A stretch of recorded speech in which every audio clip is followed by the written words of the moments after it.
आदाब। आप सबको नीलमा अज़ीम का सलाम।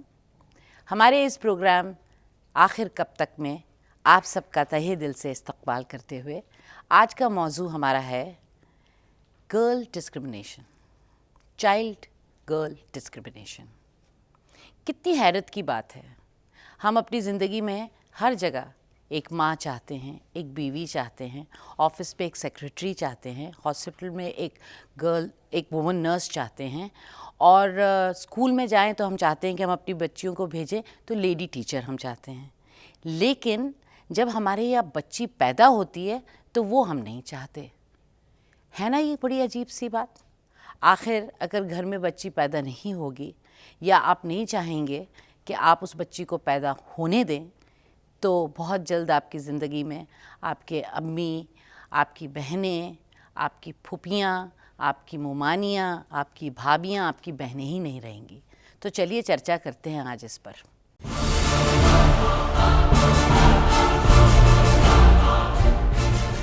तो आइए आज के हमारे प्रोग्राम के इस एपिसोड में आखिर कब तक में मौजू है डिस्क्रिमिनेशन ऑफ गर्ल चाइल्ड।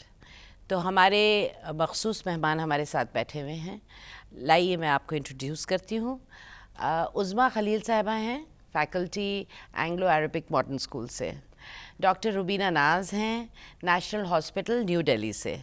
और मुसरत शाहीन हैं, डिपार्टमेंट ऑफ एजुकेशन से। तो चलिए इस मौजू की शुरुआत करते हैं और आज बातचीत होगी डिस्क्रिमिनेशन ऑफ गर्ल चाइल्ड पे। तो आप लोग माशाल्लाह यहाँ पे मौजूद हैं हमारे साथ, बहुत बहुत आपका वेलकम।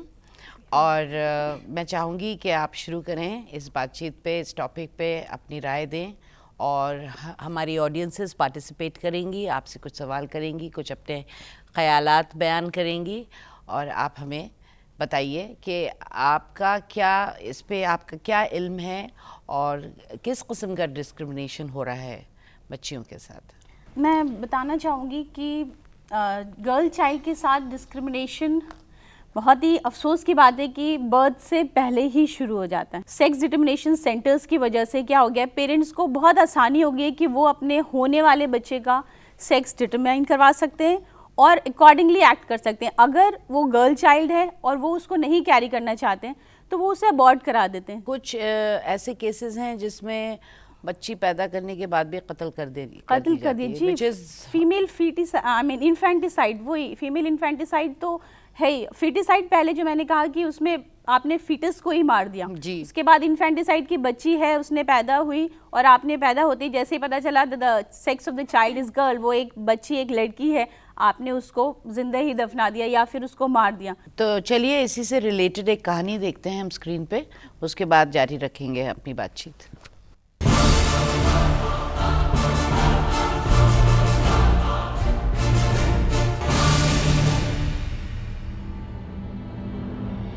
खुदा ने जब ये दुनिया बनाई तो उसने दुनिया को मुकम्मल और हसीन बनाने के लिए कई मुख्तलिफ शय बनाए, लेकिन सबसे ज़्यादा अहमियत दी गई मर्द और औरत को। आज हमारे घरों में जब बच्चा पैदा होता है, अगर तो वो बेटा है, पूरे घर और ख़ानदान में खुशियों की बारिश होने लगती है। लेकिन अगर बेटी हो तो न जाने क्यों वो सबको मनूसियत का सबब लगती है, जबकि इस दुनिया को कायम रखने के लिए औरत का होना उतना ही ज़रूरी है जितना मर्द का। कत्ल करना गुनाह भी है और जुर्म भी, फिर क्यों सब जानते हुए भी लोग पता चलते ही कि बेटी है, हमल में ही उसका कत्ल कर देते हैं। भला कोई अपने ही बच्चे का कत्ल करके ये दावा कैसे कर सकता है कि वो एक इंसान है। और जहाँ बच्ची जन्म लेती है वहाँ बचपन में सबसे पहले माँ डिस्क्रिमिनेशन शुरू करती है। बेटी को बेटे के बाद खाना देना, बात बात में ये कहना कि तुम लड़की हो, ये मत करो। बेटी को बेटी होने के गुनाह का खामियाजा हमेशा भुगतना पड़ता है।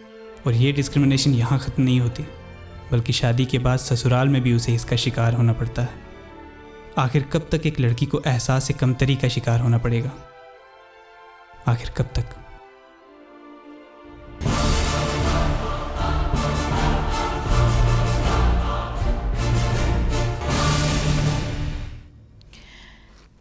मैं तो बिल्कुल इमोशनली डिस्टर्ब हो गई है फिल्म देख के। आप खुद ही बताइए मुझे कि बच्चियों के साथ इतना जुल्म क्यों होता है, आखिर उनकी क्या गलती है। और सबसे पहली चीज़, जैसे कि उन्होंने कहा कि एक औरतें और जो मर्द हैं उन दोनों का ही, मगर औरतों के बगैर तो मर्द पैदा भी नहीं होते। सबसे बड़ा सवाल तो ये उठता है। एज बीइंग अ डॉक्टर मैं इस चीज़ को रोज़ फेस करती हूँ। मेरा हॉस्पिटल बिलोंग करता है ऐसी कम्युनिटी में है जहाँ पे बहुत ज़्यादा लिटरेट पीपल नहीं होते हैं, middle range of people you know, और वो लोग आते हैं और वो चाहते हैं कि बेटी है तो उसको अबॉर्ट करना है। अल्लाह का शुक्र है कि मेरे सेंटर में ऐसा कुछ नहीं है, सेक्स डिटर्मिनेशन एंड ऑल ये सब नहीं होता है। वो लोग आते हैं पीछे से कि हमने पता किया है बेटी है इसलिए हमें अबॉर्ट करना है, हमें नहीं चाहिए, मेरे पास ऑलरेडी 5 बेटियां हैं, मुझे और बेटी नहीं चाहिए। या फिर कुछ लोग आते हैं झूठ बोलते हैं, वो लोग नहीं बताते हैं कि बेटी है इसलिए मुझे मारना है। बहुत सारे उनके पास एक्सक्यूज़ होते हैं और अबॉर्ट करना है। वो लोग उसके लिए मतलब कितना भी पैसा देने को तैयार हैं कि बस आप इसको ख़त्म कर दीजिए। वेदर वो नहीं सोचते हैं कि वो 5 महीने का फीटस है या 2 महीने का फीटस है, क्योंकि सेक्स डिटर्मिनेशन हो जाता है जब फीटस 8 वीक्स का होता है। व्हेन फीटस इज़ 8 वीक्स तो आप पता कर सकते हैं कि whether it is a girl child और अ मेल चाइल्ड, ठीक है। तो वो लोग आते हैं पता करके, उसके लिए वो लोग कितना भी पे करने को तैयार हैं। वो लोग उसके लिए उस औरत की हेल्थ को नहीं देखते हैं कि वो 5 महीने का बच्चा अगर अबॉर्ट करेगी तो उसकी हेल्थ पे क्या इफ़ेक्ट पड़ेगा। वो उसके लिए मतलब उनकी कोई कंसर्न नहीं है उधर, क्योंकि वो भी एक औरत है। तो इट्स रियली टेरेबल, मतलब बहुत ही अफसोस होता है। ये बहुत इसके बारे में आप कुछ रोशनी डालना चाहेंगे? जी बिल्कुल, क्योंकि मैं स्कूल में काम करती हूँ तो मैं एजुकेशन की फील्ड में थोड़ा इसके ऊपर स्ट्रेस देना चाहूँगी, क्योंकि जैसे डॉक्टर इन्होंने बताया है कि ये कैसे फेस करती हैं अपनी क्लिनिक में, अपने हॉस्पिटल में। अगर लड़की आगे पढ़ती है, वो कहती है मैं फ़ैशन डिज़ाइनिंग में जाना चाहती हूँ, मैं मॉडलिंग में जाना चाहती हूँ। मॉडलिंग में कितने पेरेंट्स हैं जो नहीं जाने देते। फ़ैशन डिज़ाइनिंग में जवाब ये सुनने को मिल जाता है कि ओ इतना पढ़ा लिखा के क्या दर्जी बनाएंगे, सोच है ये। और वहीं अगर लड़का कुछ भी करना चाहे, लड़के के आगे इतनी फील्ड्स खुली हैं, किसी भी फील्ड में आप चले जाइए, कोई मना नहीं करेगा। लेकिन लड़की को आपको 10th के बाद साइंस लेनी है, कॉमर्स लेनी है, आर्ट्स लेनी है, क्या लेना है, क्या सब्जेक्ट लेना है, वो पेरेंट्स डिसाइड करेंगे। तो लड़की का अपना सेल्फ कहाँ रहा, कहाँ अपनी आइडेंटिटी रही किसी भी एज में। और बहुत अफसोस की बात है कि हम वीमेन लिबरेशन की बात करते हैं, दुनिया कितनी आगे पहुंच गई इसकी बात करते हैं, लेकिन बात तो वही हो रही है। Empowerment, women's liberation. पहले पैदा होने के बाद जैसे राजस्थान में केसेस होते थे, वो भी अगर बच्ची बच गई तो जी सैंड में दबा देते थे, रात भर बाहर छोड़ देते थे, ठंडे पानी में छोड़ देते थे, शीशा घोल के दूध में पिला देते थे। अब क्या कर रहे हैं, अब बस टेक्नोलॉजी में चेंज आ गया, आप वूम में किल कर रहे हैं गर्ल चाइल्ड को। पहले पैदा होने के बाद किल करते थे, अब आप वूम में किल कर रहे हैं। तो एजुकेशन का मतलब यही है कि आप न्यू बेटर वेज निकाल रहे हैं, how to kill a baby girl और how to kill a girl. ये सिर्फ आप टेक्नोलॉजी में ये इम्प्रूवमेंट ला रहे हैं, बाकी और ये नहीं देख रहे कि तरक्की पे कहाँ लेके जा रही है लेडी। और जब उसको पैदा करने की बात होती है तो वहीं हम अफसोस मनाते। क्यों अफसोस मनाते हैं? अच्छा, आप लोग बताइए, आप लोगों में सब लोग बैठे हुए हैं, आप लोगों के साथ खुदा खास्ता ऐसा कुछ हुआ क्या? ऐसा कुछ फेस किया आप लोगों ने, या आज तक फेस करते चले आ रहे हैं जहाँ पे घर में डिस्क्रिमिनेशन है आप लोगों के तरफ, या आपके जानने वालों में या आपके दोस्तों में? मेरे साथ तो ऐसा नहीं हुआ, बट मैंने ऐसा देखा था जब मेरी भाभी की बेटी हुई थी हॉस्पिटल में, तो वहाँ पर बगल में जो बेड था वहाँ पे उसको भी एक बेटी हुई थी। तो जब उसके ससुराल वालों को पता चला कि उसकी बेटी हुई है, इवन उसका हस्बैंड भी उसको देखने तक नहीं आया। वो बेचारी अपने आप वहाँ पे सब अपना काम करती थी, संभालती थी खुद को, और खुद डिस्चार्ज होके अपने मायके गई थी कि बेटी होने की वजह से उसको किसी ने पूछा भी नहीं। हाँ, मैं बताना चाहूँगी, जैसे अभी जल्दी मेरे एक कलीग ने बताया कि जैसे जब बच्चा पैदा होता है कुछ देर बाद जो भी बाहर उसके साथ लेडी के साथ होता है उससे बुलाते हैं कि भाई आपका जो भी पैदा होना था वो हो गया, आप कपड़े लेके आइए। तो वो जैसे ही कपड़े लेके आए और गेट पे उन्होंने पूछा कि क्या हुआ है, बेटी हुई है मेरी कि बेटा हुआ है। तो जैसे उन्होंने कहा कि बेटी हुई है, ही रैन अवे। वो वहाँ से जो बाप था वो कपड़े लेके चला गया वापस, भाग गया कि नहीं मुझे मतलब लड़की है तो मैं नहीं दूंगा कपड़े। वो कुछ पूछना चाहेगा, बात करनी चाहेंगे? मेरा एक सवाल है कि पहले ज़माने में इतनी एजुकेशन नहीं हुआ करती थी, और अब जाके एजुकेशन इस कदर की हो गई कि एक रिक्शा वाला भी चाहेगा कि उसका बेटा रिक्शा ना चलाए और वो किसी ऑफिस में जाके काम करे। एजुकेशन का जब इतना बड़ा रोल है सोसाइटी में, तो लोगों की थिंकिंग में चेंजेस क्यों नहीं आ रही हैं? इसका मैं जवाब देना चाहूँगी कि ये बात बिल्कुल सही है कि एजुकेशन इतनी आगे स्प्रेड हो रही है, लेकिन फिर भी अभी भी कंजर्वेटिव माइंड्स हैं। लोग अपना आप को बदलना नहीं चाह रहे हैं बिल्कुल भी। जैसे कि कहते हैं ना, इस बात को अगर हम कहेंगे आप क्यों नहीं चेंज हो रहे हैं, तो इस पे लोग ये कहेंगे कि पेड़ कभी अपनी जड़ों से अलग हुआ है क्या। बस ये माइंडसेट है उनका कि पेड़ कभी अपनी जड़ों से अलग हुआ है, अलग होगा तो वो मर जाएगा।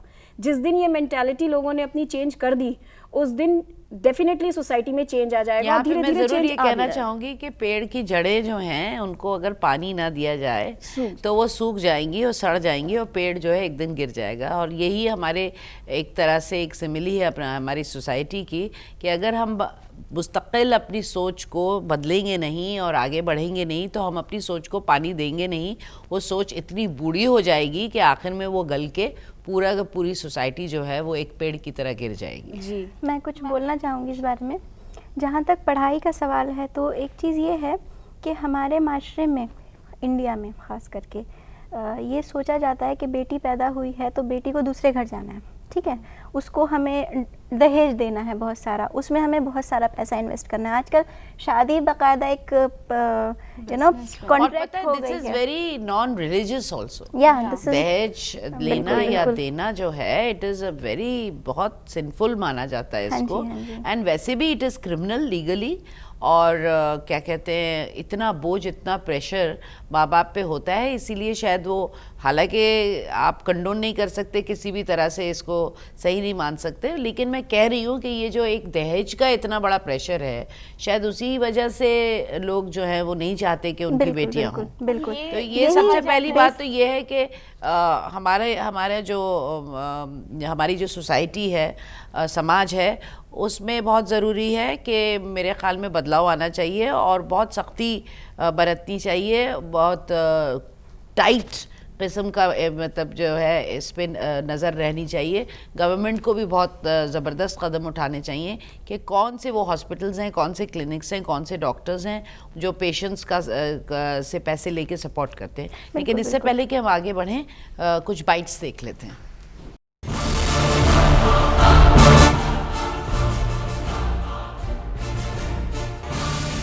जो लड़की की हत्या कर देंगे तो फिर लड़के लोग को शादी का आगे जाके प्रॉब्लम होगा, उसको लड़की किधर से मिलेगी। सबसे पहले तो उसकी माँ, उसको अगेंस्ट करना चाहिए, उसको उनके सामने बिल्कुल भी नहीं झुकना चाहिए। उसके बाद उसका फादर, उसको उसकी वाइफ को पूरा सपोर्ट करना चाहिए। ऐसा नहीं होता है कि अगर लड़की होगी तो उसका आगे वंश निकलेगा नहीं या बढ़ेगा नहीं, ऐसा बिल्कुल भी नहीं होता है। सबसे पहले तो डॉक्टरों को ये चीज़ बंद करना चाहिए और अगर ये चीज़ होती है तो उनका लाइसेंस जब्त कर देना चाहिए। गलत है, मेरा पॉइंट ऑफ व्यू है ये बिल्कुल गलत है।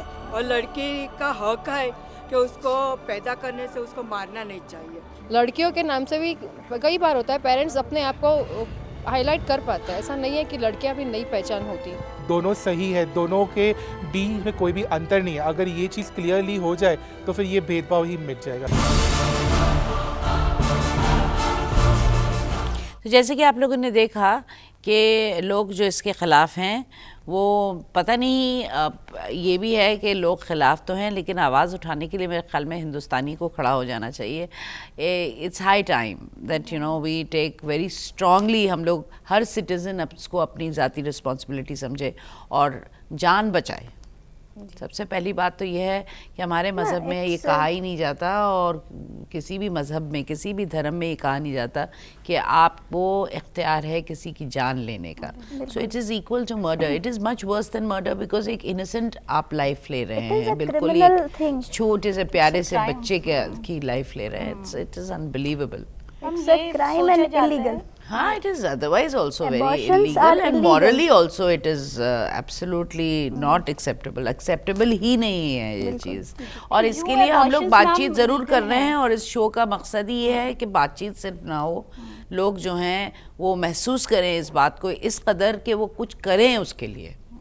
यहाँ पर मैं एक फेमस पोएट है एमिली डिकिंसन, उनकी पोएम का एक स्टैंजा बोलना चाहूँगी। उसमें उन्होंने लिखा है, हालांकि वो सक्सेस के लिए लिखा है लेकिन मैं इससे कोरिलेट करना चाहूँगी। उन्होंने कहा है कि success is counted sweetest for those who never succeed, to comprehend the nectar requires the sorest need. जिसको सबसे ज़्यादा ज़रूरत होती है नेक्टर की, वो जब उस नेक्टर को चखता है, पीता है, उसी को ही पता होता है, वही तारीफ कर सकता है कि हाँ क्या चीज़ है। ऐसी जो हमेशा ज़िंदगी में फेलियर रहा है उसे सक्सेस मिलेगी, वही बता सकता है कि सक्सेस हासिल करने का मज़ा क्या है। जो हमेशा सक्सेस हासिल कर रहा है उसे मज़ा का नहीं पता। इसी तरीके से आप उन माँ बाप से पूछिए जो बे औलाद हैं, जो औलाद से महरूम हैं, वो कितनी दुआओं में मांगते हैं कि हमें लड़की मिले, लड़का मिले, बस ए खुदा हमें बच्चा मिले। तो आज जब खुदा नवाज रहा है, बेटी से नवाज रहा है, तो आप उसे वूम में ही मार रहे हैं, पैदा होने के बाद मार रहे हैं, उसे बोझ समझ रहे हैं, तो इंसान कहीं ना कहीं नाशुक्रा हो रहा है। अल्लाह पाक अगर दे रहे हैं तो आप नाशुक्रा होकर उसे ख़त्म कर रहे हैं, और अगर अल्लाह पाक आपको उसी चीज़ से महरूम रख देंगे तो आप कहाँ कहाँ नहीं जाएंगे, किस दरगाह नहीं जाएंगे, और कहाँ कहाँ कैसे कैसे आप मन्नतें दुआएं नहीं मांगेंगे। तो ये इंसान अगर ये रियलाइज़ कर ले कि जो चीज़ मिल रहा है उसे जज़ाकल्लाह करके आप एक्सेप्ट करिए, तो मेरे ख्याल से ये गर्ल चाइल्ड का डिस्क्रिमिनेशन ही ख़त्म हो जाएगा। मैम मैं एक बात कहना चाहूँगी, ये एक बहुत ही छोटी सी सोच है, बहुत गलत सोच है कि ये कहा जाता है कि टू गिव बर्थ और to a girl child is like watering a plant in the neighbour's garden और इन समबडीज एल्स गार्डन, किसी और के बगीचे के पेड़ को पानी डालने की तरह है ये। और लेकिन इसके अगेंस्ट अगर आप नेपोलियन को देखें, उन्होंने कहा you just give me just 100 educated women, सिर्फ 100 औरतें पढ़ी लिखी हमें दीजिए, and I will give you a very successful very developed country, एक बहुत बड़ा नेशन, पढ़ा लिखा नेशन पूरा मैं आपको दूंगा, सिर्फ आप 100 लड़कियां पढ़ी लिखी आप हमें दीजिए।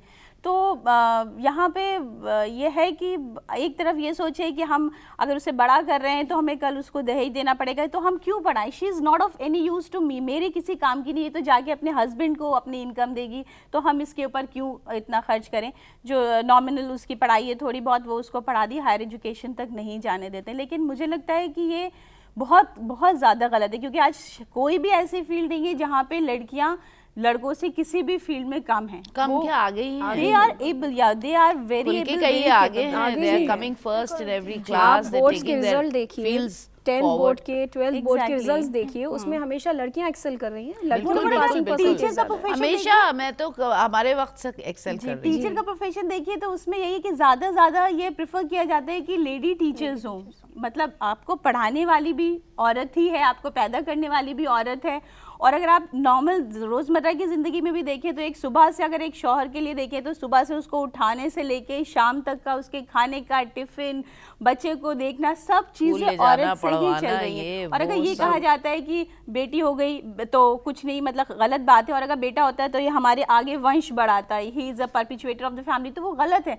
फैमिली को आगे बढ़ाने के लिए भी जैसे अभी हमने देखा वाइट में कि आपको यू नीड अ लेडी, आपको औरत चाहिए। मैं अब इस पे थोड़ा सा ये कहना चाहूँगी कि कैसे हम इसे कम करें, कैसे क्या इसके ऊपर सोचा जाए। तो सबसे हर चीज़ में अगर हम देखें तो एक तरह से एजुकेशन का बहुत बड़ा रोल है। तो आज एजुकेशन की वजह से ही हमें औरतों को या लड़कियों को कहिए अपने हक़ के बारे में पता चला, we have come to know about rights, हमारी ड्यूटीज़ क्या हैं, हमें क्या क्या फैसिलिटीज़ गवर्नमेंट दे रही है, या फिर हमें फैमिली में या पढ़ लिख के हम क्या कर सकते हैं, हर चीज़ हमें एजुकेशन के थ्रू ही पता चली। जो अवेयरनेस जिसे कहते हैं, that awareness is coming by education only.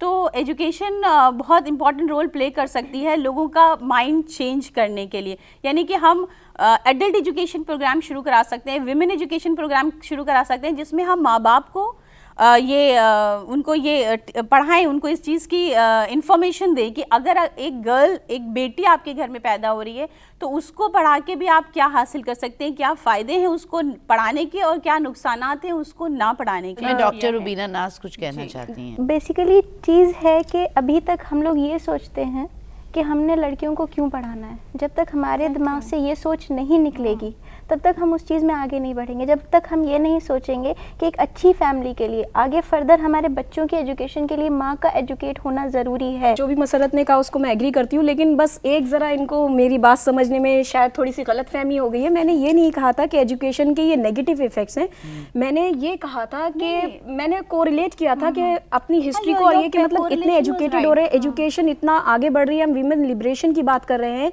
लेकिन इतने एजुकेटेड होने के बावजूद भी हम इस एजुकेशन को किस वे में यूज कर रहे हैं, इसका अमल क्या है? टेक्नोलॉजी या राइट, वो तो अदरवाइज मैं भी फुली एग्री करती हूँ कि जितनी एजुकेशन स्प्रेड होगी, जितनी सोसाइटी एजुकेटेड होगी, इनफैक्ट आगे पहुंचेगी और लेडीज एजुकेटेड होंगी तो डेफिनेटली इम्प्रूवमेंट तो आएगा ही और आ ही रहा है। मेरे ख्याल से यहाँ पर जेंट्स बैठे हुए होते और हमारे को अपोज कर रहे होते, वो अलग बात है कि वो अगर अपोज कर रहे होते तो हमारे पास सॉलिड आंसर्स भी होते। ये एजुकेशन, ये तालीम ही है जिसने हमें ये बोलना सिखाया और आज हम यहाँ बैठ के बातचीत कर रहे हैं, इस पे डिस्कस कर रहे हैं। चलिए इसी सिलसिले से कुछ बाइट्स देखी जाए।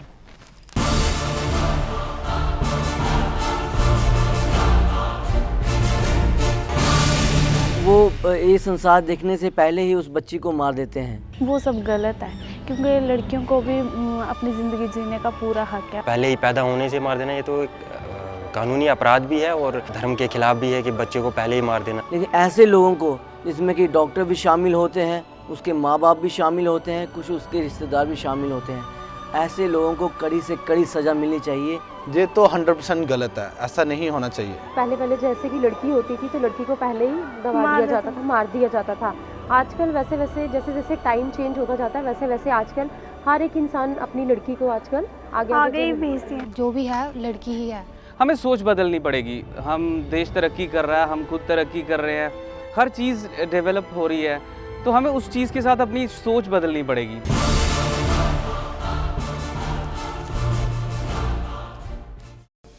मैं चाहती हूँ कि ऑडियंसेस में से कुछ लोग जो हैं अपनी बात ज़रूर पेश करें। अगर कोई सवालात हैं तो पूछें। मैं ये कहना चाहूँगी, जो मेल मेजॉरिटी है वो ज़्यादा फोर्स करते हैं अपनी वाइफ को या फिर किसी भी लेडी को कि आप अबॉर्ट कराइए अगर आपको पता चल गया कि गर्ल चाइल्ड है। लेकिन शायद ये वो भूल रहे हैं कि साइंस के थ्रू ही हमें ये पता चला है कि जब भी किसी औरत के वोम में बच्चे का डेवलपमेंट होता है तो उसका जो जेंडर आइडेंटिफिकेशन होता है उसका ज़्यादा कंट्रीब्यूशन जीन्स मेल का होता है। तो इसमें औरत कहाँ से विक्टिम हुई, औरत क्यों, कल्प्रिट कैसे हुई, एग्जैक्टली मतलब कल्प्रिट क्यों हुई, उसको क्यों माना जाएगा, मेल को ही माना जाएगा। तो मुझे नहीं लगता है कि इसमें औरतों को दबना चाहिए, क्योंकि मेल भी इसमें रिस्पॉन्सिबल नहीं है, उसका भी इसमें कोई एक साइंटिफिकली वो उसका एक जीन, उसका क्रोमोसोम इन्वॉल्व है, मगर उसमें वो भी कुछ नहीं कर रहा है। He is also helpless. It is completely a natural phenomena, natural thing. ये सिर्फ ऊपर वाले की तरफ से है, इसको हमें समझना चाहिए। कि वो फीमेल जो होती है बायोलॉजिकली XX होती है और मेल्स जो है वो XY होते हैं। Just a matter of chances कि 50% प्रोबेबिलिटी होती है कि XY के साथ जाके फ्यूज करता है या XX से फ्यूज करता है। फीमेल का तो कोई मतलब सेक्स 0% रोल है। तो यही पे मैं आपको बताना चाहूँगी कि यहीं पे ये अवेयरनेस नहीं है, एजुकेशन ही नहीं है, लोग लिटरेट ही नहीं है कि जिन्हें पता हो कि it's the mail who is responsible for the sex of the child and above that she said कि ये नेचर के हाथ में है, मतलब कि कौन सा आपका क्रोमोसोम कौन जाके उससे फ्यूज किया। It's just a matter of chance. बिल्कुल इसमें फीमेल का कोई रोल नहीं। ये सब पढ़ाई लिखाई से ही पता चलता है कि फीमेल का कोई रोल नहीं। आप उसे बिल्कुल कसूरवार ना ठहराएं, उसको उतनी ही इज्जत दें कि जब वो एक बेटा पैदा करे जब भी, और एक लड़की पैदा करे। जैसे कि मैं एक बात कहना चाहूँगी, यहाँ पे गांधी जी ने कहा था कि if you educate a male child, अगर आप एक लड़के को पढ़ाते हैं, यू एजुकेट एन इंडिविजुअल, लेकिन अगर आप एक लड़की को पढ़ाते हैं then you are educating the entire family.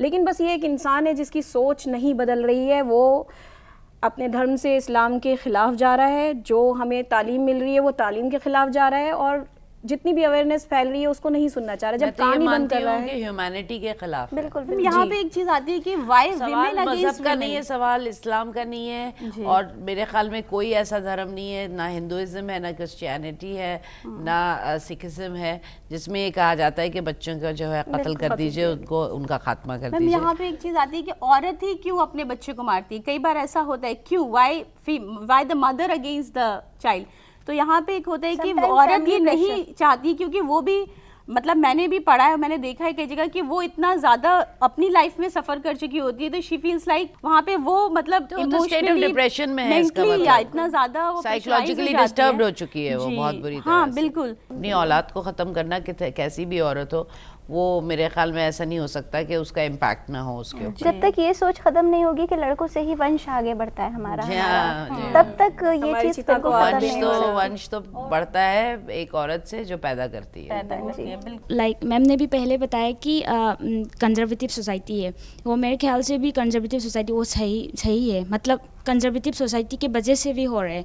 क्योंकि मेरे पास एविडेंस एक है, मेरे एक आंटी है, उसने पहली बार एक बेटी मिला ऑपरेशन करके, और मतलब सर्जरी करके, और दूसरी बार भी एक बेटी मिला, सेकंड बच्चे हो गए, और थर्ड टाइम भी वो कोशिश करे। मैंने कहा आंटी आप ऑपरेशन भी कर रहे, अपनी हेल्थ के बारे में भी सोच लो, और मैंने कहा कि बेटा ज़रूरी है और ऐसे ऐसे ज़रूरी है, हाँ कि लड़का होना चाहिए। हाँ ऐसे कर रहे कि फिर भी मतलब वो इतना उनको इस बात का एहसास था कि 2 बेटियां हो चुकी हैं, तो सेहत खराब होने के बावजूद भी और इतना रिस्क लेने के बावजूद भी कोशिश कर रही थी कि हाँ बेटे के लालच में कि बेटा किसी तरह से हो जाए तो मेरा भी स्टेटस जो है वो खानदान में जो है एक जगह पे आ जाएगा।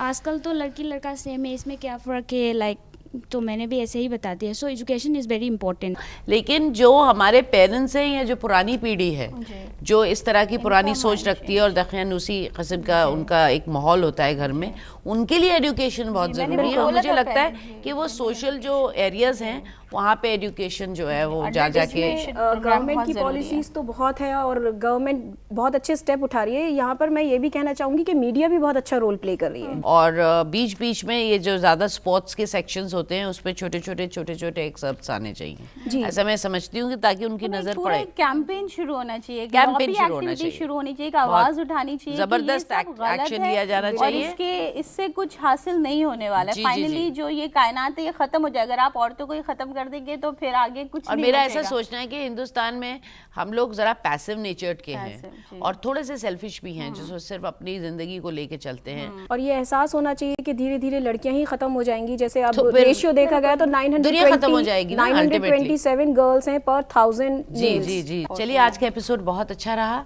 बेहतरीन, और हम सिर्फ खवातीन थी इसलिए हम लोग खुल के हम लोगों ने बातचीत की। बहुत बहुत शुक्रिया आपका हमारे इस प्रोग्राम में आने का, हमारे स्टूडियोज़ में। तो आज का हमारा ये एपिसोड गर्ल चाइल्ड डिस्क्रिमिनेशन पे ख़त्म होता है। अगले हफ्ते हम फिर हाजिर होंगे आपकी खिदमत में एक नया मौजू लेके। तब तक हमारे साथ ज़रूर बने रहिएगा। नीलिमा अजीम का शुक्रिया और आदाब।